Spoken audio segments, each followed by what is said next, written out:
Assalamualaikum warahmatullahi wabarakatuh. Perkenalkan, kami dari kelompok 9 akan membawakan materi tentang ketahanan nasional.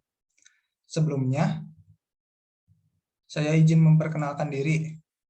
Nama saya Risti Aji dengan NPM 217006073. Lalu ada Farhan Hidayatullah dengan NPM 21700607880.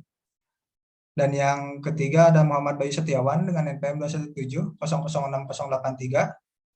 Dan yang terakhir ada Jebrian Alika dengan NPM 217006093. Ada pula materi yang akan kami bahas. Yang pertama yaitu pengertian ketahanan nasional, yang kedua bela negara, yang ketiga sifat-sifat ketahanan nasional, yang keempat fungsi dan tujuan ketahanan nasional, dan yang terakhir analisis ATHG di Indonesia.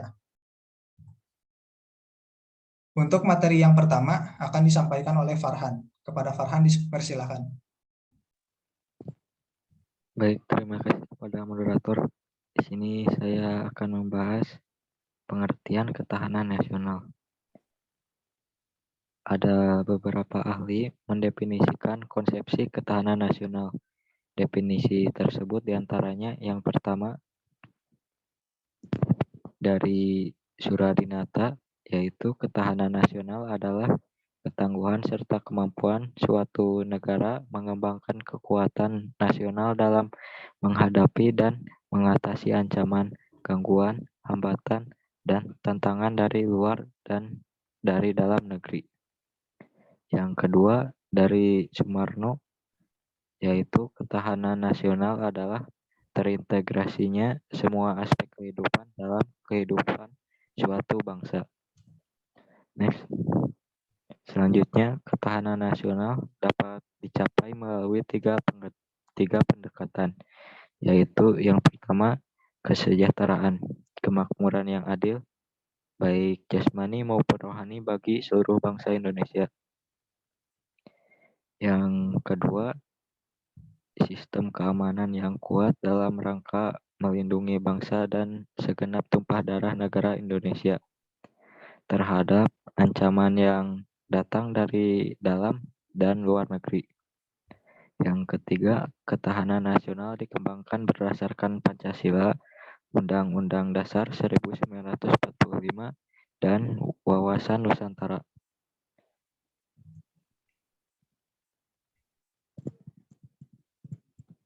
Sekian dari saya kembalikan kepada moderator. Terima kasih. Baik, terima kasih kepada Farhan yang telah menyampaikan materinya. Untuk selanjutnya, ada bela negara sebagai upaya mewujudkan ketahanan nasional Indonesia yang akan disampaikan oleh Bayu. Kepada Bayu dipersilakan. Baik, terima kasih kepada moderator atas kesempatannya. Bela negara tercantum dalam Undang-Undang Dasar 1945, Pasal 27 ayat 3, yang berbunyi, setiap warga negara berhak dan wajib ikut serta dalam upaya pembelaan negara. Dari pasal tersebut dapat diambil kesimpulan bahwa pembelaan terhadap negara merupakan hak dan kewajiban dari segenap lapisan masyarakat yang ada di negara. Setiap warga negara berhak dan wajib ikut serta dalam berbagai usaha bela negara sesuai dengan kompetensi serta profesi masing-masing. Next. Yang selanjutnya yaitu sifat-sifat ketahanan nasional. Sifat-sifat ketahanan nasional yaitu ada 4. Yang pertama, mandiri. Ketahanan nasional memiliki sifat mandiri dengan prinsip tidak mengalami ketergantungan dengan orang lain,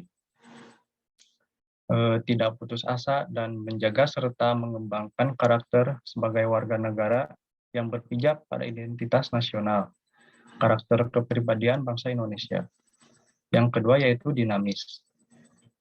Ketahanan nasional bersifat fleksibel sesuai dengan kebutuhan. Hal ini disebabkan oleh perkembangan zaman yang semakin pesat. Yang ketiga yaitu kewibawaan. Kedudukan sebuah bangsa akan dihormati dan dihargai bangsa lain. Hal ini dikarenakan semakin tinggi dan kuatnya ketahanan nasional sebuah negara, maka kewibawaan negara tersebut akan meningkat di hadapan dunia.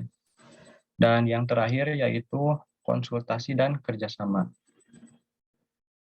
Konsepsi ketahanan nasional Indonesia tidak menonjolkan sikap angkuh, monopoli, dan otoriter. Ketahanan nasional Indonesia lebih mengutamakan sistem konsultatif dan kerjasama saling menghormati dan menghargai dengan berlandaskan karakter dan kepribadian bangsa Indonesia. Mungkin cukup sekian dari saya kembalikan lagi ke moderator. Terima kasih. Baik, terima kasih kepada Bayu yang telah menyampaikan materinya. Selanjutnya yaitu fungsi dan tujuan ketahanan nasional yang akan disampaikan oleh saya sendiri. Menurut Sukaya, konsepsi ketahanan nasional memiliki fungsi sebagai berikut. Yang pertama, konsepsi ketahanan nasional berfungsi sebagai doktrin dasar nasional. Dalam hal ini, ketahanan nasional berperan penting dalam pembentukan pola pikir, pola sikap, pola tindak, dan pola kerja dalam menyatukan langkah bangsa, baik yang bersifat interregional atau wilayah, intersektoral, maupun multidisiplin. Yang kedua, konsepsi ketahanan nasional berfungsi sebagai pola dasar pembangunan. Dalam hal ini, ketahanan nasional memerankan fungsinya sebagai petunjuk dan pedoman pelaksanaan pembangunan nasional di segala bidang yang dilaksanakan secara terpadu dan sesuai dengan program. Tujuan ketahanan nasional Indonesia termuat dalam pembukaan Undang-Undang Dasar 1945 pada alinea keempat, yaitu melindungi segenap bangsa dan seluruh tumpah darah Indonesia dan untuk memajukan kesejahteraan umum, mencerdaskan kehidupan bangsa dan ikut melaksanakan ketertiban dunia yang berdasarkan kemerdekaan dan perdamaian abadi dan keadilan sosial. Lalu yang selanjutnya ada analisis ATHG di Indonesia yang akan disampaikan oleh Zebrian. Kepadanya dipersilakan. Baik, terima kasih kepada moderator yang sudah memberikan saya waktu untuk menjelaskan materi selanjutnya. Sebelumnya saya meminta maaf karena kamera laptop saya mengalami gangguan, jadi saya izin untuk off-cam. Baik, langsung saja ke pembahasannya, yaitu ATHG atau Ancaman, Tantangan, Hambatan, dan Gangguan di Indonesia. Yang pertama ada ancaman militer dan non-militer. Contoh ancaman militer yang terjadi di beberapa negara, yakni sabotase, perang saudara, hingga agresi militer. Sementara itu, contoh ancaman non-militer bisa dilihat dari perubahan ideologi, politik, hingga ekonomi di lingkungan masyarakat itu sendiri. Yang kedua yaitu tantangan intervensi, KKN, atau korupsi, kolusi, dan nepotisme, dan kriminalitas. Poin pertama yaitu intervensi bertujuan untuk membantu permasalahan pihak tersebut agar dapat selesai. Namun intervensi juga dapat bertujuan untuk mendapatkan keuntungan dari permasalahan orang lain. Ada 3 jenis intervensi berdasarkan jangkauannya. Yang pertama yaitu intervensi internal, yang kedua intervensi eksternal, dan yang terakhir yaitu intervensi reprisal. Poin kedua yaitu KKN.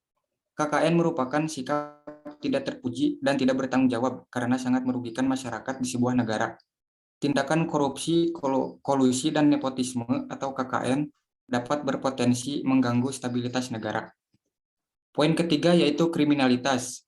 Kriminalitas merupakan suatu tindakan kejahatan yang dapat melanggar nilai dan norma hukum, serta perilaku tersebut dapat meresahkan dan merugikan banyak pihak, baik dirinya sendiri sebagai pelaku, terlebih lagi orang lain yang menjadi korban dari tindakan tersebut.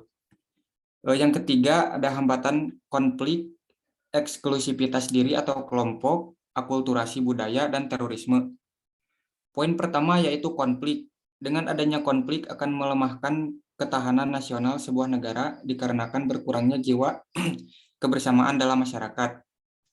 Poin kedua yaitu eksklusivitas diri atau kelompok. Sikap eksklusif yang bersikap a priori terhadap kelompok lain dapat mengurangi rasa kekeluargaan dan kebersamaan. Poin ketiga yaitu akulturasi budaya. Dampak positif yang ditimbulkan dari masuknya pengaruh budaya luar, yaitu masyarakat Indonesia menjadi masyarakat yang berwawasan luas dan tidak terkucilkan dari pergaulan global. Akan tetapi, masuknya budaya asing akan sangat berbahaya bagi stabilitas negara.